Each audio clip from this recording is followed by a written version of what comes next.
Ils m'ont abandonné sur le terrain que m'avait légué ma grand-mère, l'endroit qu'ils avaient toujours méprisé. Ici est ta place, ont-ils dit. Maintenant c'est un hôtel de luxe et eux, ils supplient pour avoir une invitation. Merci d'être ici avec moi aujourd'hui. J'espère que tu passes une journée merveilleuse, peu importe où tu es. J'aimerais beaucoup que tu partages dans les commentaires de quelle ville ou pays tu nous regardes et quelle heure il est là-bas. Maintenant, commençons notre histoire ensemble. Je m'appelle Amparo et pendant 30 ans, l'espoir avait été mon poison et mon antidote. Une gorgée amère que je devais avaler à chaque réunion de famille, avec l'illusion inutile que cette fois aurait un goût de miel. Mais la gueule de bois était toujours la même, un mal de tête de déception et le goût métallique de l'indifférence dans la bouche. Cette fois, pourtant, l'univers semblait conspirer pour me tromper avec une douceur jamais vue. Tout a commencé une semaine avant mon 30e anniversaire. C'était un mardi matin et le soleil de Guadalajara passait par la fenêtre de mon petit appartement, illuminant les particules de poussière qui dansaient dans l'air. Moi aussi, je flottais dans une sorte de nuage, un nuage de satisfaction et de fierté. La veille au soir, j'avais reçu le dernier paiement pour la conception complète d'une villa spectaculaire à la Ribera de Chapala. Ça avait été le projet le plus grand et le plus difficile de ma carrière comme décoratrice d'intérieur indépendante. Des mois d'insomnie, à gérer des entrepreneurs têtus, à m'obséder sur les palettes de couleurs et les textures des tissus, avaient fini par se transformer en une somme à 6 zéros sur mon compte bancaire. C'était plus que de l'argent, c'était la preuve tangible de ma valeur, une brique solide dans la construction de mon indépendance. J'étais assise sur mon canapé avec une tasse de café chaud dans les mains, en train de rêver éveillé d'une avance pour acheter mon propre appartement, un espace qui serait vraiment à moi, quand le téléphone a vibré. Sur l'écran clignotait le nom de maman. Mon pouce est accéléré. Une réaction automatique d'anxiété. Les appels de ma mère, Jacinta, n'étaient presque jamais pour de bonnes nouvelles. En général, c'était pour me convoquer à un événement de famille, me rappeler mes échecs ou me demander un service déguisé. Amparito, ma fille, comment tu vas, mon amour? La voix de ma mère dégoulinait d'une douceur si lourde que je pouvais presque la voir couler dans le combiné. Je me suis mise en garde tout de suite. Je vais bien, maman. Très bien, en fait, il se passe. Oh là là, toujours en train de penser au pire. Une mère n'a pas le droit d'appeler sa fille adorée juste pour entendre sa voix. Son ton était un reproche moqueur, une tactique que je connaissais par cœur. Je t'appelle seulement parce que ton anniversaire approche et je voulais savoir quel gâteau tu aimerais. Tu adores encore le trois laits avec pêche, comme quand tu étais petite? Le silence m'a envahi un instant. Le gâteau trois laits avec pêche, celui que je demandais chaque année jusqu'à mes 16 ans, quand on m'a dit que j'étais trop grande pour ses goûts d'enfant. J'étais sûr que ce détail avait disparu dans le labyrinthe de sa mémoire sélective, là où seuls les succès de ma sœur Kenya avaient une place d'honneur. Oui, maman, je l'aime encore. J'ai bafouillé, sentant une petite et stupide graine d'espoir commencer à pousser dans la terre sèche de mon scepticisme. Parfait. Je vais le commander à la pâtisserie française que ta sœur aime tant. Et tiens, une autre petite chose, quelle taille de chemisier tu portes maintenant, ma vie? J'ai vu une merveille l'autre jour au Palacio de Hierro, en soie, bleu, ça ferait ressortir tes grands yeux, j'ai pensé à toi. La conversation a duré 10 minutes de plus. Un record. Elle m'a demandé des nouvelles de mon travail d'une façon qui semblait vraiment intéressée. J'ai raccroché en me sentant désorienté, comme un marin qui voit soudain la terre après des mois à la dérive. Était-ce possible? J'étais témoin d'un changement. À peine avais-je assimilé cet appel qu'un message est arrivé. C'était de Kenya. Prépare-toi petite sœur, disait-il. Cette année, les choses seront différentes. On t'organise une surprise qui sera enfin à la hauteur de la grande décoratrice internationale que tu es devenue. Mets-toi magnifique samedi. L'émoji clin d'œil aurait dû m'alerter. Kenya ne faisait jamais rien sans une intention cachée. Ses compliments étaient comme des chevaux de Troie, beaux à l'extérieur mais remplis d'intentions hostiles. Mais la phrase, à la hauteur, est restée dans mon esprit. C'était une reconnaissance, pas une admission complète, mais à sa manière tordue, de mon succès. L'espoir, ce poison traître, a commencé à faire effet. Je me suis dit que 30 ans, c'était un cap, peut-être que c'était un âge qui imposait le respect. Peut-être que le succès du projet de Chapala, dont je leur avais parlé vaguement, avait enfin traversé leur mur d'indifférence. Cet après-midi-là, j'ai fait quelque chose d'impulsif. Je suis allé dans une boutique du quartier Providencia que j'avais toujours admirée depuis la vitrine. J'ai utilisé une partie de mes gains et j'ai acheté la plus belle robe que j'avais jamais vue. Elle était en soie, d'un bleu cobalt intense qui semblait capturer la lumière. Quand je l'ai essayée, le tissu a glissé sur ma peau comme de l'eau. Ce n'était pas juste une robe, c'était une armure. Une déclaration. Je me suis mise devant le miroir et j'ai vu une femme qui n'était pas seulement compétente et travailleuse, mais aussi forte et, oui, belle. J'ai sorti de mon coffret à bijoux la petite boussole en laiton que m'avait donnée ma grand-mère Elvira. Elle était cabossée et le verre avait une fissure, mais l'aiguille pointait toujours vers le nord. Pour que tu ne perdes jamais ton or, mon amparito, m'avait-elle dit. Je l'ai tenu dans ma paume, son poids familier et rassurant. Peut-être qu'après tant d'années à naviguer seul, mon or s'alignait enfin avec celui de ma famille. Peut-être que cette fois, le bateau atteindrait un bon port. Le samedi est arrivé, enveloppé d'une lumière dorée et d'une brise chaude, une journée de cartes postales faite pour une célébration. J'ai passé la matinée dans un rituel de préparation que je m'autorisais rarement. J'ai fait une manucure, arrangé mes cheveux en ondulations douces et me suis maquillé avec le soin que je réservais au mariage de mes clientes. Chaque geste était un coup de pinceau d'optimisme sur la toile de mes doutes. Quand j'ai mis la robe bleu cobalt, je me suis senti transformé. C'était la version d'Amparo que j'avais toujours voulu être, sûre d'elle, rayonnante, prête à accueillir le positif. À midi pile, comme indiqué, la berline de luxe de mon père s'est arrêtée devant mon immeuble. C'était la voiture du dimanche, celle qu'ils utilisaient pour impressionner. Mon père, Tadeo, était au volant, ses lunettes de soleil sur le nez et un sourire qui n'atteignait pas ses yeux. Kenya occupait le siège passager comme un trône, avec une robe à motifs si voyants qu'elle semblait rivaliser avec la sellerie. Ma mère, Jacinta, m'a fait signe depuis l'arrière de montée. Mais quelle élégance, ma fille. On dirait une star de cinéma, a dit mon père, même si son compliment sonnait comme répété, parti d'un script bleu. L'intéressant choix, fut tout ce que dit Kenya, son regard me balayant de haut en bas, s'arrêtant une seconde de trop sur l'étiquette de la boutique qui dépassait de mon col. Tu as l'air propre. J'ai avalé ma salive, repoussant l'épine de son commentaire au fond de ma tête. Propre, pas élégante, pas belle, juste propre, comme une assiette lavée. Mais j'ai décidé qu'aujourd'hui je ne laisserais pas ces micro-pics me toucher. Aujourd'hui, c'était mon jour. L'ambiance dans la voiture était étrangement joyeuse. Ils ont mis une station de radio avec des tubes des années 80 et mon père tapotait le volant du bout des doigts. Ma mère me posait des questions triviales sur mes voisins et Kenya, de façon surprenante, m'a demandé des détails sur le projet de Chapala. Alors raconte-nous, petite sœur, c'est comment de décorer la maison des millionnaires? Tu peux utiliser leur salle de bain des invités ou tu dois utiliser celle du service, demanda-t-elle en riant, comme si c'était une blague de sœur. C'était une expérience incroyable, Kenya. Le client m'a donné une liberté créative totale, ai-je répondu en choisissant d'ignorer le venin. D'ailleurs, le dernier chèque est arrivé cette semaine, il était conséquent. J'ai vu mon père regarder ma mère dans le rétroviseur. Un éclat d'intérêt a traversé son visage. Eh bien. Alors la petite Amparo apprend enfin à faire de l'argent pour de vrai, dit-il. Il était temps. À ton âge, ta sœur avait déjà une maison à elle et 2 voitures. Le compliment s'est fané et est mort comme toujours, mais je me suis accroché à la première partie. Argent réel.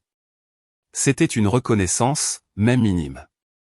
Après une vingtaine de minutes, alors que nous quittions déjà la ville, Kenya se tourna sur son siège. Elle tenait un foulard de soie rouge, identique à celui que les magiciens utilisent pour leur tour. Très bien, l'anniversaire. C'est l'heure de la magie, dit-elle avec un sourire qui me parut soudain trop large, presque de prédateur. Une surprise n'est pas une surprise si tu vois le chemin. Mon estomac se serra. L'anxiété, une vieille connaissance, me salua depuis l'ombre. Ce n'est pas nécessaire, vraiment je n'aime pas ces choses-là. Oh, Amparo, s'il te plaît, ne commence pas à gâcher la fête, intervint ma mère, sa voix avec une pointe d'impatience.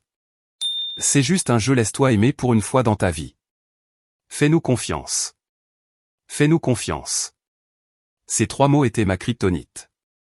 Toute ma vie avait été une recherche désespérée pour pouvoir les prononcer et les ressentir vraiment. Avec un soupir qui ressemblait à une reddition, j'ai hoché la tête et je me suis tourné. J'ai senti les mains de ma mère nouer le tissu sur mes yeux, m'enfermant dans une obscurité totale et brutale. Le monde devint une symphonie de sensations déformées. L'odeur de pin de l'arbre magique du parfum du véhicule, mélangée au parfum floral et chair de Kenya. Le contact du cuir froid du siège sous mes jambes. Et le son de leur voix, maintenant un peu plus lointaine, plus conspiratrice. Je les entendais rire en cachette, chuchoter des choses que je n'arrivais pas à comprendre. Le ronronnement doux de la voiture sur l'asphalte changea. Je sentis les chaos inconfondables d'un chemin de terre. Le véhicule commença à secouer, me ballottant d'un côté à l'autre. Le trajet se prolongea. 10 minutes. 20. 30. L'excitation initiale s'était transformée en une inquiétude collante. « C'est encore loin ?» demandai-je. Ma voix sonnait étrange, étouffée par le tissu. « Presque, on arrive », répondit Kenya et cette fois il n'y avait plus de doute. Je pouvais entendre la cruauté contenue dans sa voix. Finalement, la voiture s'arrêta. Le moteur s'éteignit. Le silence soudain fut presque douloureux. « Nous sommes arrivés à ta destination, princesse », annonça mon père. La porte à côté de moi s'ouvrit. Je sentis la main de ma mère sur mon bras, me guidant dehors. « Fais attention avec la robe. »« Ne la salis pas », dit-elle. Une phrase qui, rétrospectivement, était d'une ironie monumentale. Mes talons aiguilles s'enfoncèrent dans la terre molle et l'herbe haute. L'air sentait la poussière, l'herbe humide et l'abandon. J'ai tendu la main pour chercher un appui. Je n'ai rien trouvé. Et puis, le son qui arrêta mon cœur. Le claquement sec et définitif de la portière qui se ferme, suivi par une autre, puis le rugissement du moteur qui reprenait vie. J'ai arraché le bandeau de mes yeux avec une panique sauvage. La lumière du soleil m'aveugla. Quand mes pupilles s'ajustèrent, la scène devant moi était un cauchemar surréaliste. La BMW de mon père faisait demi-tour, soulevant un nuage de poussière rougeâtre. Et moi, je me tenais debout au milieu de nulle part, ou pire, sur le terrain de ma grand-mère, le dépotoir. J'ai couru derrière la voiture comme une idiote, trébuchant avec mes ridicules talons, criant leur nom. La voiture s'arrêta un instant. La vitre arrière se baissa. C'était ma mère. Elle me regarda, et il n'y avait pas une once de regret sur son visage, seulement une froide amusement. La vitre du passager se baissa aussi. Kenya sortit la tête, ses cheveux blonds flottant au vent, son visage déformé en une grimace de triomphe. Joyeux anniversaire dans le dépotoir, perdante. Son cri était aigu, tranchant, un fouet sonore qui me frappa en plein visage. Et puis la voix de ma mère, plus calme, mais 1000 fois plus cruelle, me parvint. C'est ici que tu appartiens, Amparo. Arrête d'essayer de grimper si haut. Mon père appuya 2 fois sur le klaxon. Honk, honk. Comme le point final d'une blague macabre. Et ils ont accéléré, disparaissant sur le chemin, me laissant seul, enveloppé dans un nuage de poussière et les débris de mon dernier et plus stupide espoir. Mon sac, avec mon téléphone, mes clés, mon portefeuille et le chèque qui représentait ma plus grande victoire, restaient sur la banquette arrière, voyageant loin de moi. La poussière retomba lentement, recouvrant ma robe de soie bleue d'une fine couche de trahison. Le silence qui suivit le rugissement du moteur était profond, absolu, seulement brisé par le sifflement du vent dans les herbes et le battement frénétique de mon propre cœur dans mes oreilles. Je restais immobile, une statue d'incrédulité au milieu de la désolation. Je regardais autour de moi pour assimiler la scène. L'herbe haute m'arrivait aux genoux, remplie de chardons qui s'accrochaient au tissu délicat de ma robe. Les fondations en béton de la construction abandonnée ressemblaient aux côtes d'un animal préhistorique blanchi par le soleil. Des tiges de métal rouillé se dressaient comme des doigts accusateurs vers le ciel. C'était un paysage d'échecs, d'abandon, et eux m'avaient laissé ici. Intentionnellement. Un tremblement incontrôlable commença dans mes mains et se propagea dans tout mon corps. Ce n'était pas le froid, c'était le choc. L'ampleur de leur cruauté était si vaste, si incompréhensible, que mon esprit refusait de la comprendre. Une blague. Ils penseraient que c'était une blague, une mauvaise blague peut-être, mais une blague quand même. Mais ce n'en était pas une. C'était un acte de bannissement, un rituel d'humiliation soigneusement orchestré. Instinctivement, j'ai mis la main dans la petite poche cachée de ma robe et mes doigts ont trouvé le contour familier de la boussole de ma grand-mère. Je l'ai sortie. Le métal froid semblait solide et réel dans ma paume tremblante. Je l'ai ouverte. L'aiguille a vacillé sauvagement avant de se stabiliser, pointant vers le nord. Le nord. Une direction, un point de repère dans un monde qui venait de perdre tout son sens. Tenir la boussole fut comme ouvrir un barrage dans ma mémoire.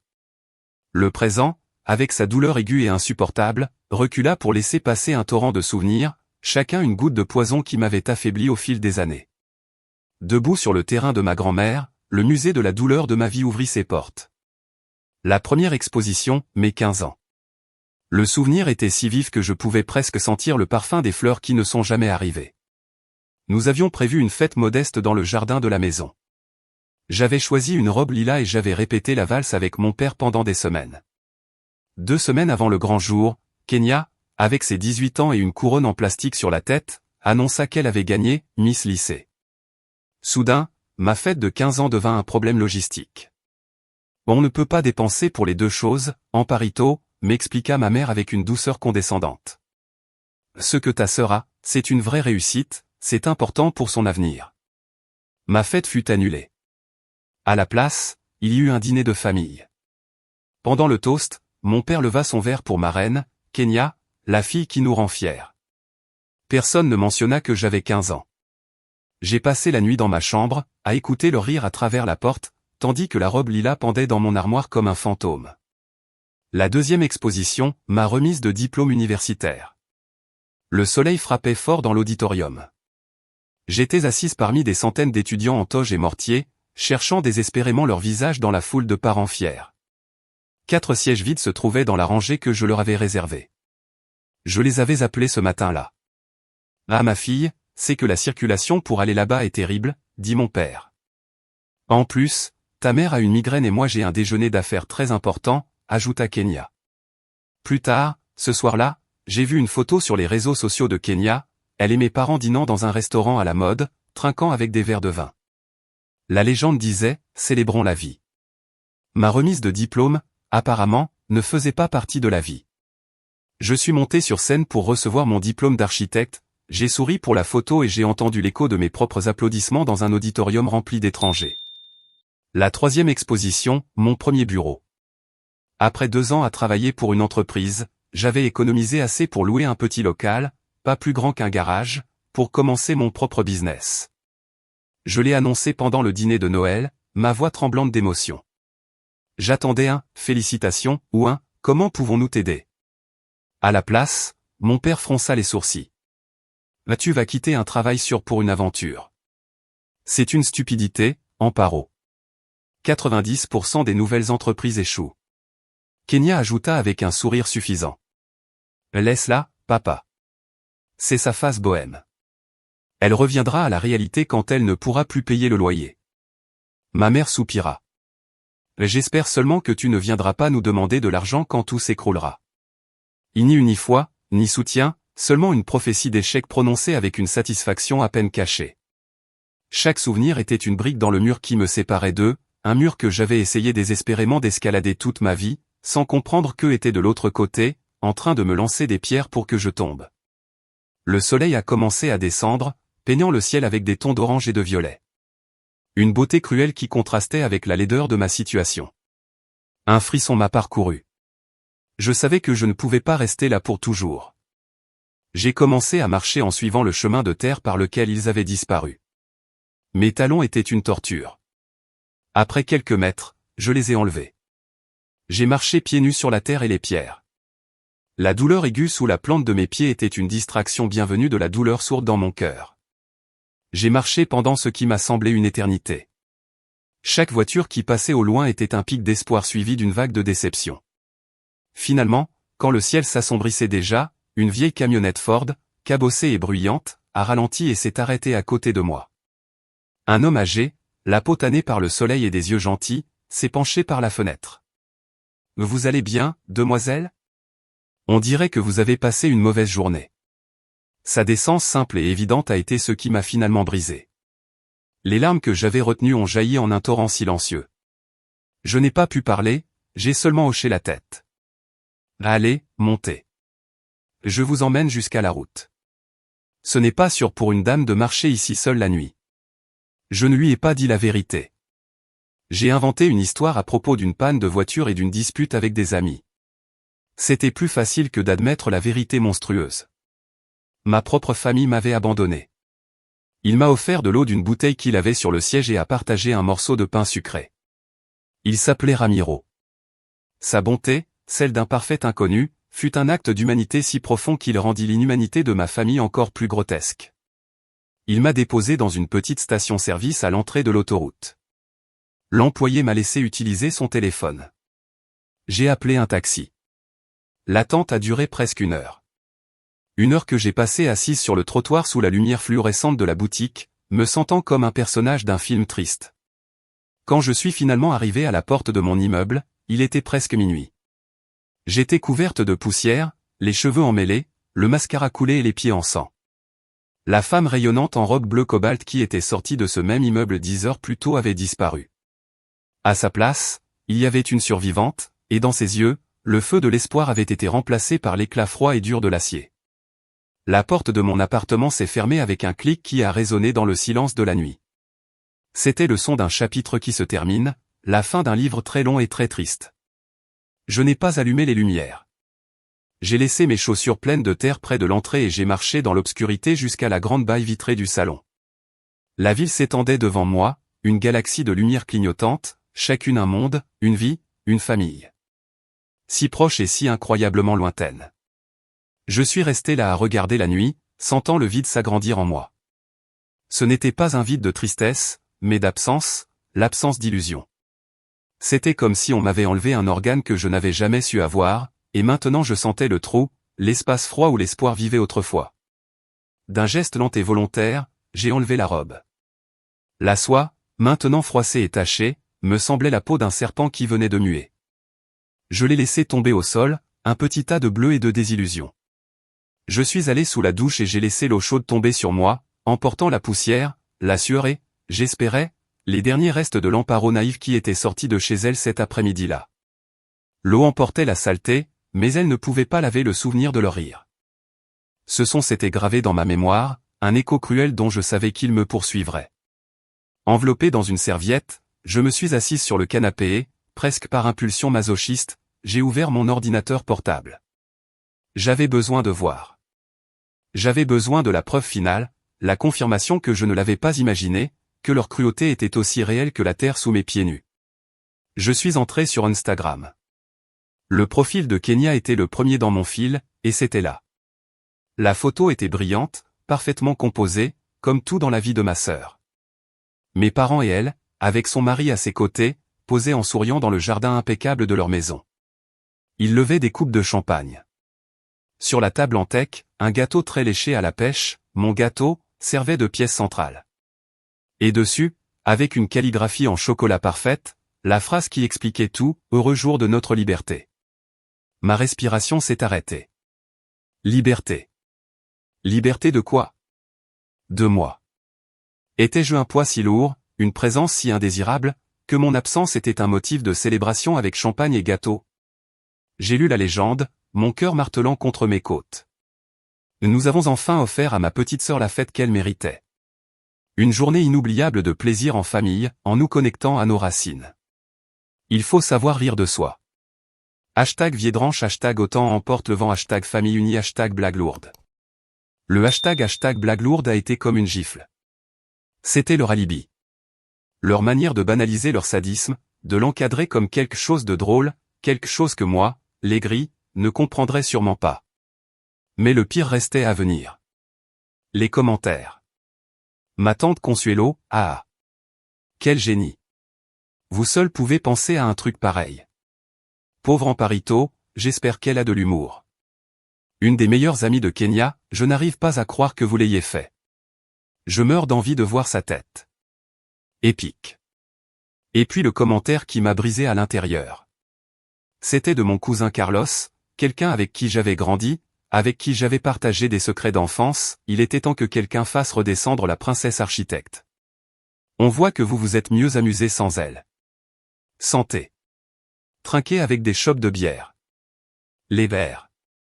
Mon travail, mon indépendance, mon petit succès. Pour eux, ce n'était que des airs qu'il fallait rabaisser. Ce n'était pas une blague, c'était une punition. Une punition pour avoir osé être différente, pour ne pas suivre leur script, pour construire ma propre vie hors de leur ombre. J'ai senti une nausée glacée me monter à la gorge. Ce n'était pas seulement une trahison de mon noyau familial, c'était une conspiration de tout mon clan. Les singes volants, comme on les appelle en psychologie, des personnes qui, sans connaître toute l'histoire, se rangent du côté de l'agresseur, validant son comportement et isolant encore plus la victime. J'ai vu leur visage dans mon esprit, souriant aux fêtes de Noël, me demandant avec une fausse inquiétude pourquoi je ne m'étais pas marié, jugeant mes vêtements, mon style de vie. Et j'ai compris. Pour eux tous, j'étais l'anomalie, la pièce qui ne rentrait pas dans leur puzzle d'apparence et de tradition. Avec un calme qui m'a fait peur, j'ai bougé le curseur. Capture d'écran. Enregistré. Une autre capture des commentaires. Enregistré. J'ai créé un nouveau dossier sur mon bureau. Je l'ai appelé « Point final ». Puis, avec une précision chirurgicale, j'ai commencé la purge. J'ai ouvert mes contacts. Le numéro de ma mère, bloqué. Supprimer celui de mon père. Bloqué. Supprimé. Celui de Kenya, bloqué. Supprimé. Un par un, tous les numéros de la famille qui avaient participé à mon humiliation, que ce soit activement ou par leur silence complice. Je suis allé sur Facebook, j'ai cessé de les suivre, je les ai retirés de ma liste d'amis, je les ai bloqués. Chaque clic était un coup de marteau, détruisant les ponts qui m'avaient relié à eux. Des ponts que j'avais construits avec amour et qu'ils avaient utilisés comme plateforme pour me jeter des pierres. Sur Instagram, bloqué. Sur WhatsApp, bloqué. Quand j'ai terminé, je me suis adossé au dossier du canapé. L'air dans mon appartement semblait plus léger, plus propre. Je ne ressentais pas de soulagement. Pas encore. Je ressentais un calme profond. Le calme d'un champ de bataille après la chute de la dernière bombe. Je suis allé dans ma chambre et j'ai ouvert le tiroir de ma table de nuit. J'ai sorti la boussole de ma grand-mère, je l'ai tenue dans ma main. Cette fois, je n'y ai pas cherché du réconfort. Je l'ai regardée pour ce qu'elle était, un objet, un souvenir d'un amour qui avait été réel, en contraste avec l'amour faux que je venais d'amputer de ma vie. D'un geste volontaire, je l'ai posé au fond du tiroir le plus profond de mon armoire, sous de vieux pulls que je ne portais plus. Je n'avais pas besoin d'une boussole pour m'indiquer le nord. À partir de ce moment-là, le nord était toute direction qui m'éloignait d'eux. Cette nuit-là, je n'ai pas dormi. J'ai vu l'aube teinter de gris le ciel de Guadalajara. Je n'étais pas en train de planifier une vengeance. La vengeance est chaude, elle est émotionnelle. Ce que je ressentais était froid, c'était logique. Je ne voulais pas leur faire du mal, je voulais les effacer. Et pour faire ça, je n'avais pas besoin de les détruire, eux. J'avais besoin de me construire moi-même à un endroit si haut que leurs ombres ne pourraient plus jamais me toucher. Les jours suivants ont passé dans une brume de silence fonctionnel. Je me suis levé, j'ai travaillé, j'ai mangé, j'ai dormi. Ma routine était mon ancre dans une réalité qui semblait décrocher de ses fondations. Le téléphone, avant une source possible d'angoisse, restait maintenant muet. C'était une paix étrange, la paix d'un membre fantôme. Je savais que le membre avait été amputé, mais mon cerveau s'attendait encore à sentir la douleur. Le vendredi matin, presque une semaine après mon anniversaire, j'étais en train de revoir les plans d'un petit projet quand le nom de Lazaro est apparu sur l'écran de mon téléphone. C'était le premier appel que je recevais de quelqu'un portant mon même nom de famille depuis 6 jours. J'ai hésité une seconde avant de répondre. « Amparo, tu vas bien ? Je t'ai appelé, mais ça passait sur la messagerie. » Sa voix sonnait sincèrement inquiète. Je me suis rendu compte que dans ma purge numérique, je l'avais bloqué, lui aussi. « Lazaro, je suis désolé, j'ai été déconnecté. »« Tu m'as retiré le blocage, j'imagine, dit-il de son ton grave. »« J'ai entendu ce qui s'est passé. »« Ah, oui. »« Quelle version as-tu entendue ?» demandai-je, avec dans la voix un cynisme que je ne reconnaissais pas comme le mien. Il y eut une pause. « J'ai entendu la version de Kenya. Elle l'a racontée au dîner de dimanche chez tante Lucha. Elle a dit qu'il t'avait fait une blague à la campagne pour te faire redescendre, et que toi, comme toujours, tu as fait un drame, tu as éteint le téléphone et tu as refusé de parler à qui que ce soit. Elle a dit que tu te comportais comme une enfant. » J'ai fermé les yeux. Bien sûr, ils avaient réécrit l'histoire. Dans leur version, c'étaient des farceurs incompris et moi, j'étais l'hystérique sans sens de l'humour. « Et toi, tu l'as cru ?» ai-je demandé, même si je connaissais déjà la réponse. « Amparo, je te connais depuis que tu portais des couches. Tu es beaucoup de choses têtues, trop sérieuse parfois, mais tu n'es pas une menteuse ni une dramatique. C'est pour ça que je t'appelle. Je veux entendre la vérité de ta bouche. Alors je lui ai tout raconté. D'une voix monotone et sans émotion, je lui ai décrit chaque détail, l'appel de ma mère, la robe, le bandeau sur les yeux, les rires, les mots exacts qu'ils m'ont criés, le gâteau de la liberté, la publication sur Instagram, les commentaires. Quand j'ai fini, le silence de l'autre côté de la ligne était si dense que je pouvais presque le sentir. « Le fils de pute », dit enfin Lazaro, sa voix comme un grondement bas et furieux. Ce n'était pas une exclamation en l'air, elle était chargée d'un mépris profond et personnel. « Je suis vraiment désolé, cousine. Personne ne mérite ça, encore moins toi. » Ces mots, si simples et si directs, ont ouvert une petite fissure dans la glace autour de mon cœur. « Merci, Lazaro. Ça compte beaucoup pour moi d'entendre ça. »« Ce n'est pas suffisant, dit-il fermement. Écoute-moi, on ne peut pas en rester là. Ma tante Elvira, ta grand-mère, était la femme la plus intelligente et la plus forte de cette famille. Elle a vu quelque chose en toi que ces idiots sont trop aveugles pour voir. Et elle t'a laissé ce terrain pour une raison. » Il fit une pause. « Quand j'ai été diplômé, personne ne voulait me donner ma première chance comme ingénieur. Il disait que je n'avais pas d'expérience. Ta grand-mère, sans que personne ne le lui demande, est allée dans un prêteur sur gage et a vendu un collier de perles que mon grand-père lui avait offert. Elle m'a donné l'argent pour que tu t'achètes tes outils, mon fils, elle m'a dit. Les gens comme nous, ceux qui construisent des choses au lieu de juste en parler, on doit se soutenir. Elle ne l'a jamais dit à personne. Je lui ai rendu l'argent avec des intérêts dès que j'ai pu, mais la vraie dette, celle de la confiance, celle-là ne se paie jamais. Et maintenant je vais la payer à elle, en t'aidant toi. » Je suis resté sans mots. Il existait une histoire de bonté et de soutien dans ma famille, seulement elle vivait dans l'ombre, loin de la tyrannie de mon noyau familial. « Je ne sais pas quoi dire, Lazaro, » ai-je murmuré. « Ne dis rien. Agis. Qu'est-ce que tu veux faire, Amparo ? Et je ne parle pas de demain ou de la semaine prochaine. Quel est le plan à long terme ? Pense grand. » Sa question m'a secoué. J'étais tellement concentré sur le fait de survivre au présent que je n'avais pas pensé plus loin. J'ai regardé autour de mon petit appartement, les murs couverts de mes croquis et de mes plans. J'ai regardé le dossier sur mon bureau appelé « Point final ». Et alors une idée folle, audacieuse, terrifiante, a commencé à prendre forme dans mon esprit. « Le terrain », ai-je dit, ma voix à peine un murmure. « Celui que m'a laissé grand-mère. » « Et qu'est-ce qu'il a ? Demanda Lazaro, son ton désormais alerte, professionnel. « Je veux tout savoir sur lui. Son statut légal, sa vraie valeur, les règles de zonage, tout.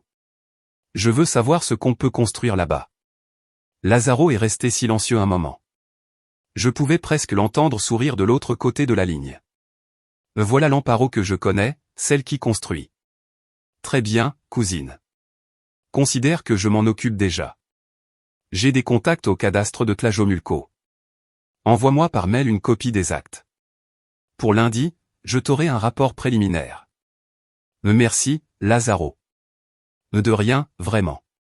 Il est temps que les Roras apprennent ce qui se passe quand ils sous-estiment l'architecte de la famille. » Il a raccroché. Pour la première fois en une semaine, j'ai ressenti une émotion qui n'était ni la douleur ni la rage.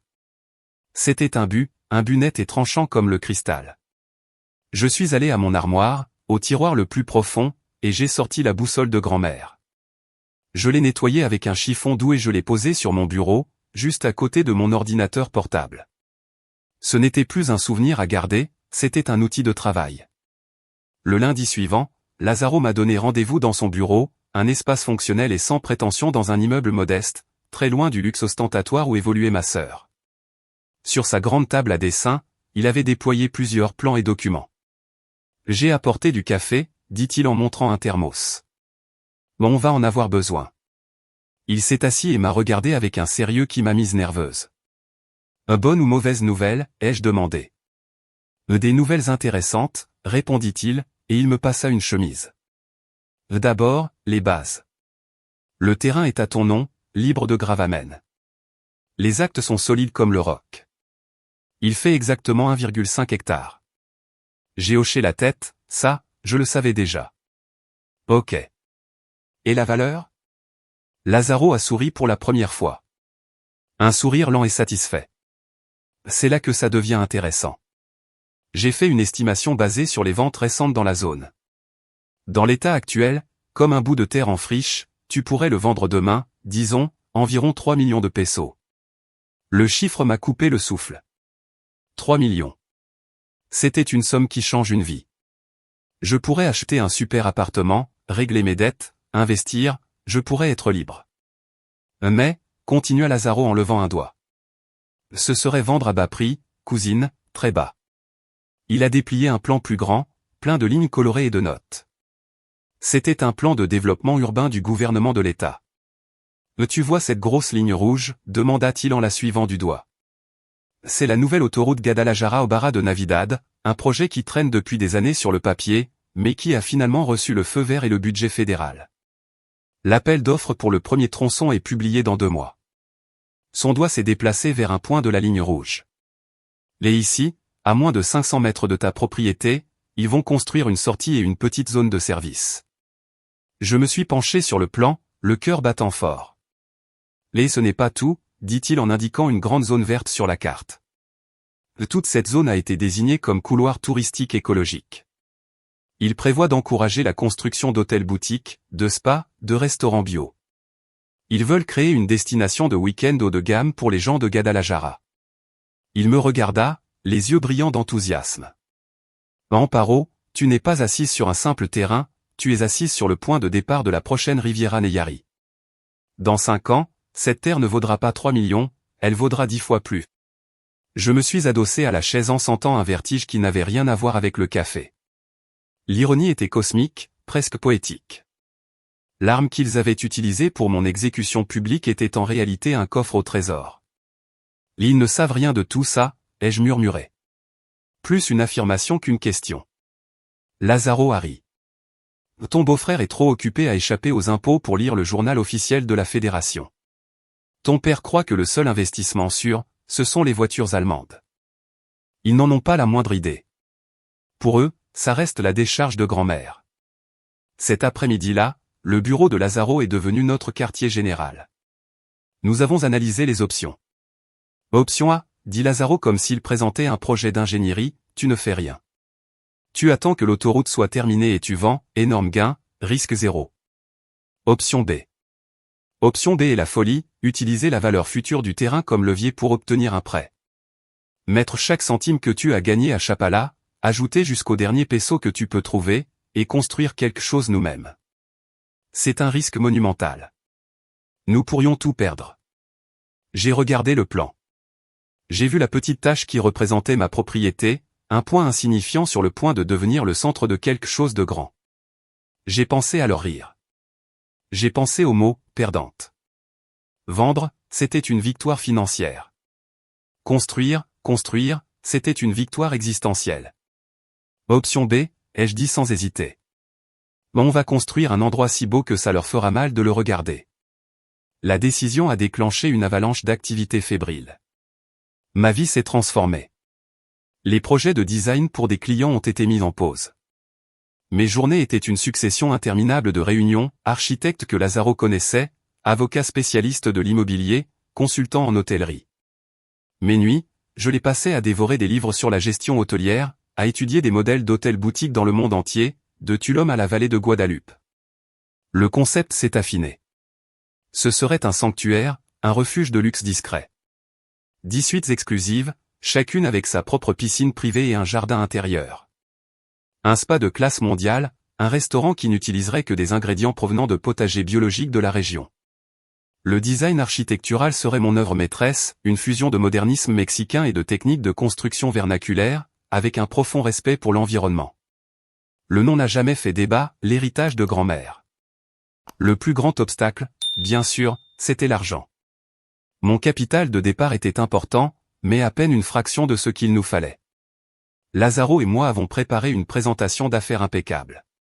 Nous avons visité 3 banques. Les 2 premières, dirigées par des hommes plus âgés et conservateurs, nous ont écoutés avec une patience condescendante et nous ont rejetés avec un paternalisme insultant. C'est un projet très ambitieux pour une demoiselle, m'a dit l'un d'eux. J'étais sur le point d'abandonner quand Lazaro a obtenu un rendez-vous dans une 4e banque, plus petite et plus moderne. La directrice du crédit entreprise était une femme d'une 40aine d'années, appelée Sofia. Elle nous a reçus dans son bureau minimaliste. Nous lui avons présenté le projet. J'ai parlé pendant 1 heure, non seulement des chiffres et des projections de retour sur investissement, mais de la vision, de l'histoire, de l'héritage. Quand j'ai fini, Sofia est restée silencieuse, me regardant par-dessus ses lunettes de designer. Mademoiselle Roras, dit-elle enfin, j'ai vu des dizaines de projets hôteliers. La plupart sont ennuyeux et répétitifs. Le vôtre a quelque chose que les autres n'ont pas. La rentabilité, a tenté Lazaro. Non, répondit Sofia avec un léger sourire. Il a une âme. Et dans le luxe, l'âme est l'actif le plus rentable. Préparez les documents. Vous avez votre prêt. Nous sommes sortis de cette banque en ayant l'impression de toucher le ciel.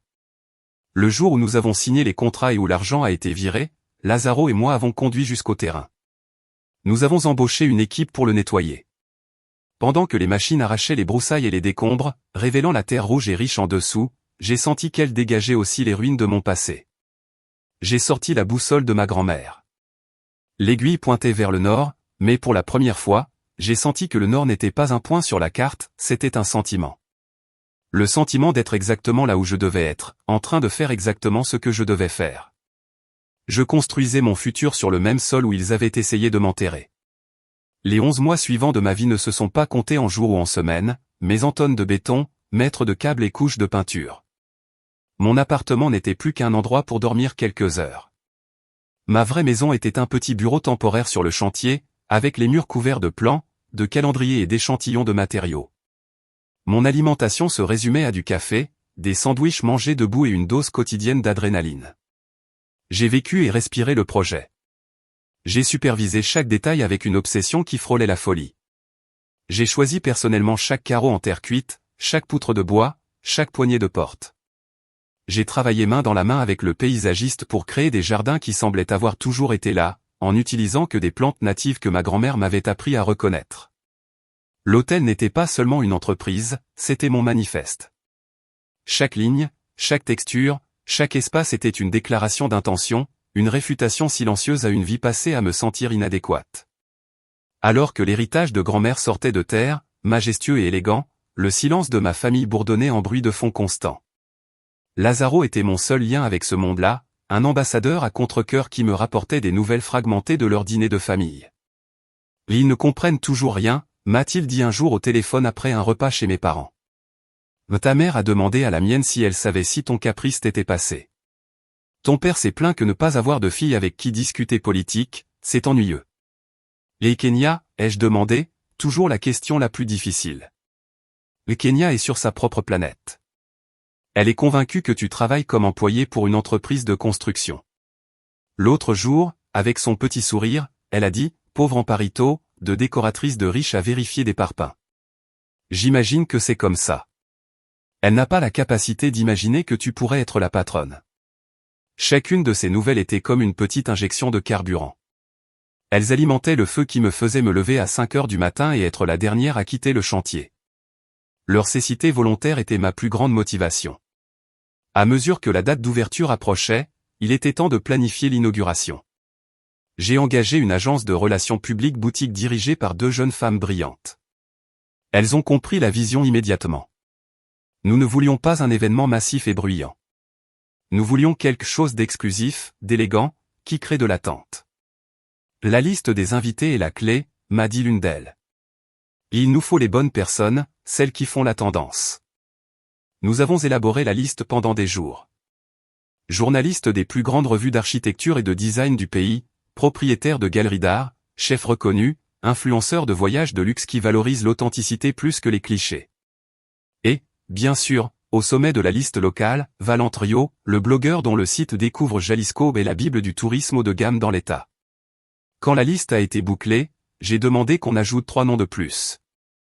Tadeo et Jacinta Roras, a demandé la fille de l'agence en levant un sourcil. Ce sont de la famille.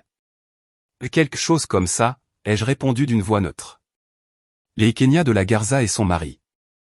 Assure-toi que leurs invitations soient les plus spectaculaires. Le design de l'invitation fut mon petit acte de vengeance artistique. Le papier fait main avec des fibres d'agave qui donnaient la sensation d'une promesse. La typographie, un mélange de classique et de moderne. La calligraphie, réalisée par un artiste local, était une œuvre d'art en soi. Et le seau de cire avec le monogramme de l'hôtel était la touche finale d'une opulence indéniable. Je les ai envoyés par un service de messagerie spéciale dans une boîte, pas dans une enveloppe. Je voulais que le fait de la recevoir soit un événement en soi. 2 semaines avant l'inauguration, Lazaro m'a appelé. Sa voix était un mélange d'amusement et d'exaspération. « Je viens d'assister à une scène digne d'un feuilleton, dit-il. Je suis chez mes parents. Kenya et ton beau-frère sont venus en visite et le messager est arrivé. Je me suis adossé à ma chaise en savourant le moment. Au début, elle a cru que c'était un cadeau d'une marque de luxe. Elle a ouvert la boîte avec cette attitude de « je mérite tout ». Quand elle a vu que c'était une invitation de ta part, son visage était un poème. D'abord la confusion, puis la moquerie. Lazaro a imité la voix aiguë de Kenya. Regardez ça.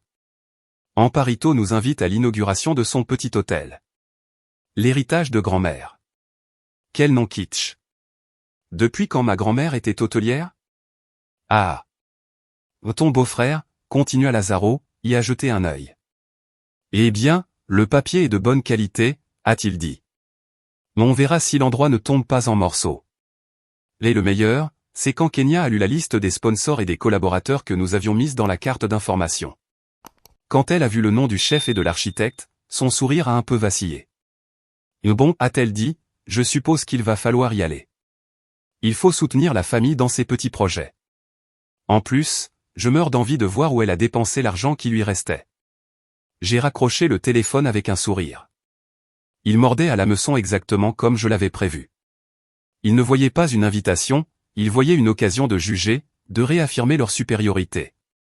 Il ne savait pas qu'il n'était pas invité à une fête, mais convoqué à un procès, et que j'étais la juge, le jury et la bourreau. Le soir de l'inauguration, je me suis tenu sur le balcon de la suite principale que j'avais réservée pour moi. L'hôtel bouillonnait d'activités en dessous. Le jazz doux, les lumières chaudes, le murmure de conversations animées. Tout était réel. J'avais réussi. Je me suis regardé dans le reflet de la fenêtre. Je portais une robe de soie vert émeraude, une couleur qui parlait de vie nouvelle, de richesse, de nature. Je n'étais plus la fille à la robe bleue. Cette fille était morte sur un chemin de terre il y a presque 1 an. La femme qui me rendait mon regard était une étrangère que j'aimais bien davantage. J'étais prête. Le rideau allait se lever et j'étais la metteuse en scène. L'atmosphère de la soirée était électrique, chargée d'une élégance sereine. Des centaines de bougies et de lumières indirectes créaient un jeu d'ombre et de reflets sur les surfaces d'eau qui serpentaient dans les jardins. Les invités, un défilé de l'élite créative et économique de la région, circulaient dans les espaces avec une admiration palpable, chuchotant des éloges sur l'architecture et le design. Je me suis déplacé parmi eux, non pas comme une hôtesse nerveuse, mais comme la curatrice d'une œuvre d'art, expliquant les détails, partageant la vision. De l'autre côté du patio central, je les ai vus arriver. C'était comme regarder un film au ralenti. Le voiturier, valet parking, a ouvert la porte d'une BMW noire étincelante, et ma sœur Kenya en est descendue, enveloppée dans une robe rouge si vive qu'elle ressemblait à un cri au milieu de la palette de tonnerre de l'hôtel. À ses côtés, son mari, avec un costume qui coûtait probablement plus cher que ma première voiture. Derrière eux, mes parents, Tadeo et Jacinta, avec des expressions qui étaient un mélange comique d'arrogance et de désarroi, se sont arrêtés sur le seuil du hall. Pendant un instant glorieux, leurs masques de supériorité se sont fissurés. J'ai vu la pure stupeur dans leurs yeux. Ils s'attendaient à un bed and breakfast rustique, un caprice d'amatrice. Ils n'étaient pas prêts pour ça. Ils n'étaient pas prêts pour l'échelle, pour la qualité, pour le sceau indéniable de luxe et de bon goût qui imprégnait chaque recoin. J'ai vu mon père toucher un mur de pierre volcanique comme s'il ne pouvait pas croire qu'il était réel.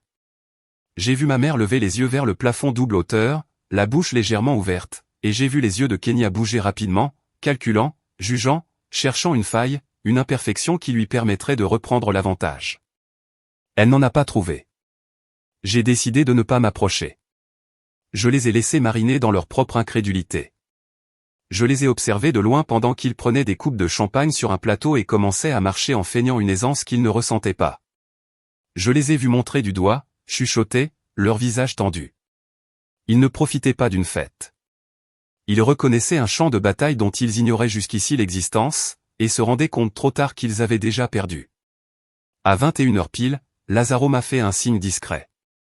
C'était l'heure. Je suis monté sur la petite estrade en bois que nous avions installée près de la fontaine principale. Le murmure des conversations s'est éteint peu à peu. J'ai pris le micro, les mains fermes. J'ai cherché leur visage dans la foule. Ils étaient regroupés près d'une colonne, essayant de paraître détendus, mais leur regard était fixé sur moi. « Bonsoir », ai-je commencé, ma voix claire et calme résonnant dans l'air nocturne. « Et bienvenue à l'héritage de grand-mère. » J'ai marqué une pause, laissant le nom se poser. Il y a un peu moins d'un an, cet endroit était très différent. C'était un morceau de terre oublié, couvert de broussailles et de décombres. Pour beaucoup, c'était un lieu sans valeur, un espace défini par ce qu'il n'était pas, par ce qui lui manquait. Mes yeux ont croisé ceux de mon père une seconde. J'ai vu un battement d'inconfort. Mais ma grand-mère, Elvira, dont ce lieu porte le nom, avait un talent particulier pour voir au-delà de la surface. Elle m'a appris que les lieux, comme les personnes, ne doivent pas être jugés par leurs cicatrices, mais par leur potentiel. Elle m'a appris que même dans la terre la plus délaissée, avec le soin et l'intention juste, on peut cultiver quelque chose d'extraordinaire. Un murmure d'approbation a parcouru les invités. C'était une belle histoire, inspirante. Pour ma famille, c'était un code, et ils savaient que je savais qu'ils étaient en train de le déchiffrer. Cet hôtel, ai-je poursuivi, ma voix gagnant en force, est le résultat de cette leçon. Chaque pierre, chaque plante, chaque rayon de lumière a été pensé pour honorer l'idée de la transformation. C'est un témoignage que la beauté peut naître des ruines et que la force se trouve souvent dans les endroits que d'autres ont rejetés. J'ai regardé Kenya droit dans les yeux. Son sourire n'était plus qu'un trait fin et tendu. Bien sûr, cette transformation ne s'est pas produite par magie.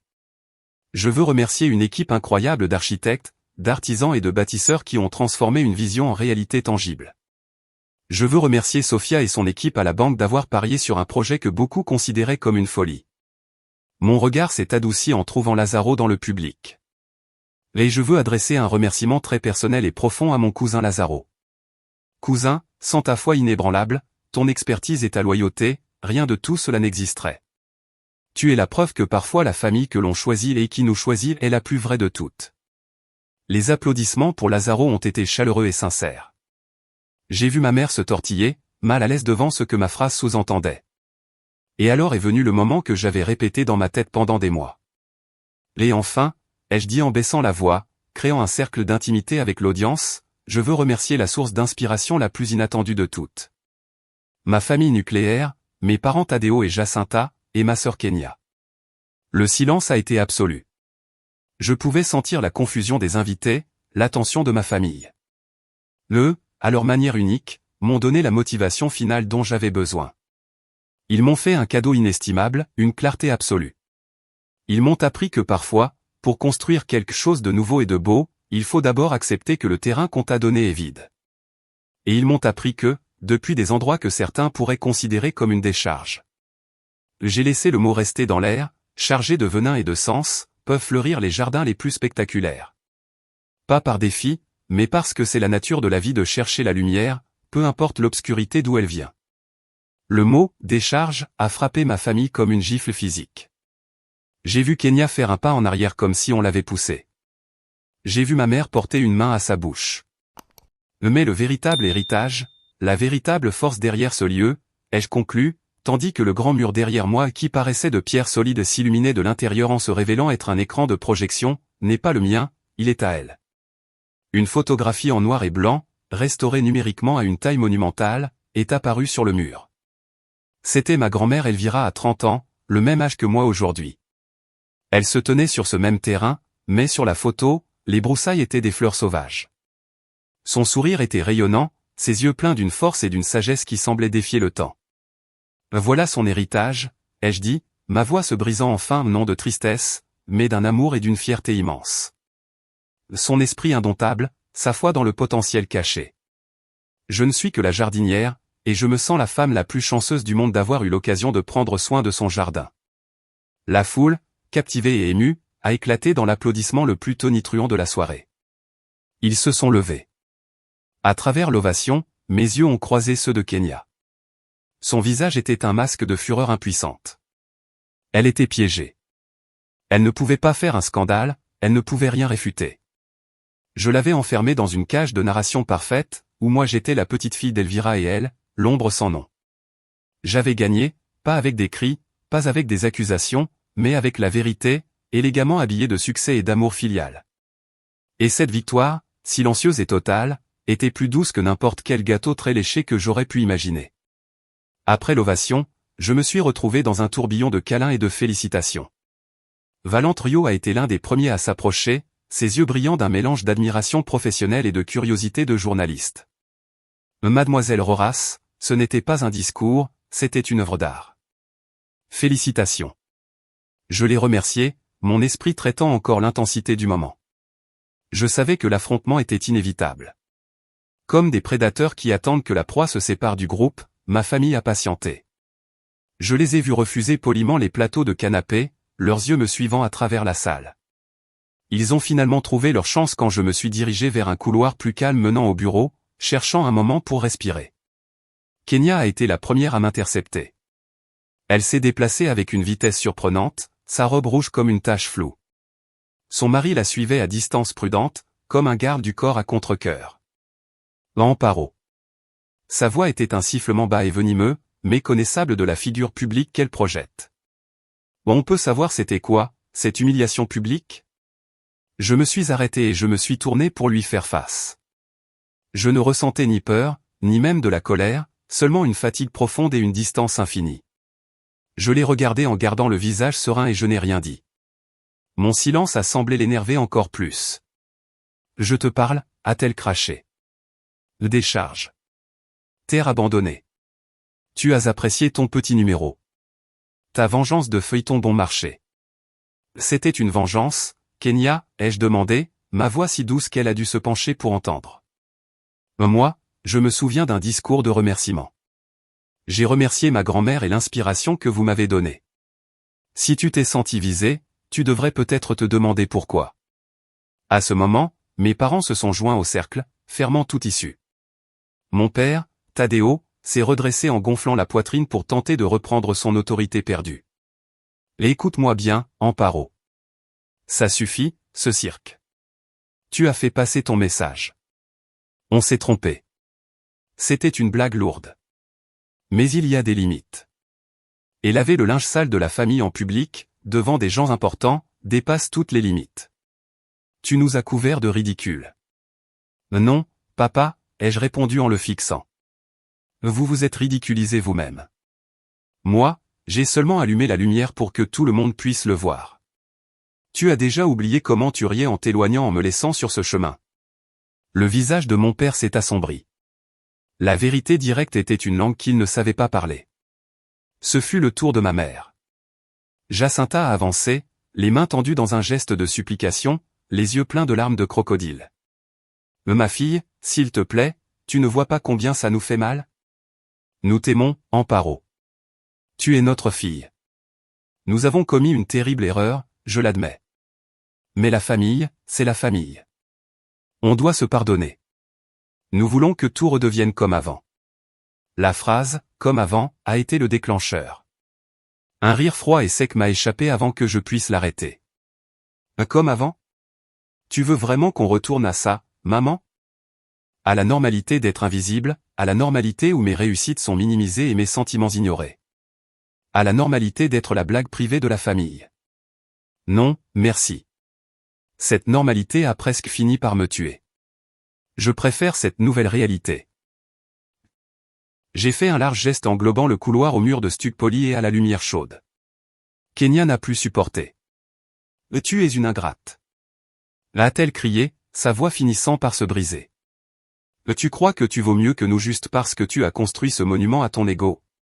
Tu restes la même Amparito bizarre et solitaire que tu as toujours été. Je l'ai regardé, et dans cet instant de colère incontrôlée, je l'ai vu avec une clarté absolue. J'ai vu la jalousie, l'insécurité, la panique d'une femme dont l'identité était entièrement basée sur le fait d'être la gagnante de la famille. Mon succès ne l'humiliait pas, il l'effaçait. Non, Kenya, je ne crois pas valoir mieux que toi, ai-je dit, et je l'ai dit avec une sincérité qui la désarmait.